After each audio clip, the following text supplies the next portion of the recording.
Susubukan ngayong araw ng Municipal Disaster Risk Reduction and Management Council na pangungunahan ni Solsona Mayor Joseph De Lara na pasukin ang barangay Lipay at Nalasin matapos itong ma-isolate ng manalasa ang bagyong Goreng.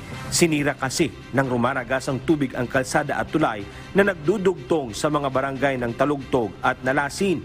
Kwento ng ilang mga residente, noong bagyong Egay pa lamang ay nasira na ang tulay, ngunit sinubukan pa itong ayusin hanggang tuluyan na itong nawasak nang manalasa naman ang bagyong Goreng. May alternative route din sana na pwedeng daanan, subalit nilamon din ito ng tubig baha. Kaya pahirapan ngayon ang pagtatawid ng tulong sa mga barangay ng Nalasin at Lipay.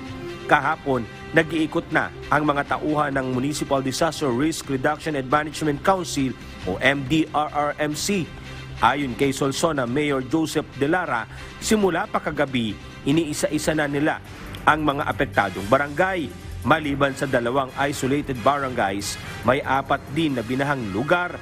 Ito ay ang ilang mga bahagi ng barangay Darasdas, Talugtog, Agitap at Bubuos.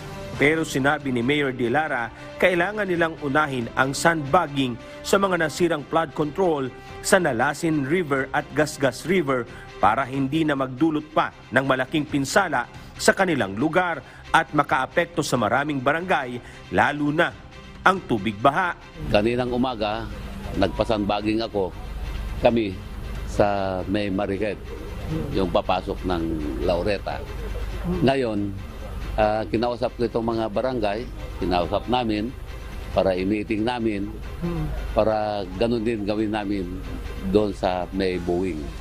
Kung saan galing itong mga yung pagbaha ito. Bagamat malaki ang pinsalang naidulot ng bagyong Goreng sa bayan ng Solsona, sinabi ni Mayor De Lara na hindi pa lifted ang naging deklarasyon nila ng state of calamity nang manalasa ang bagyong Egay. Gayunman, may mga stockpile pa rin umano ng mga family food pack ang bawat barangay na maaaring pamigay sa mga apektadong residente. Diyos ang aming sandigan, serbisyo publiko ang aming pinahahalagahan. Anan Manansala, Kuma Hataw.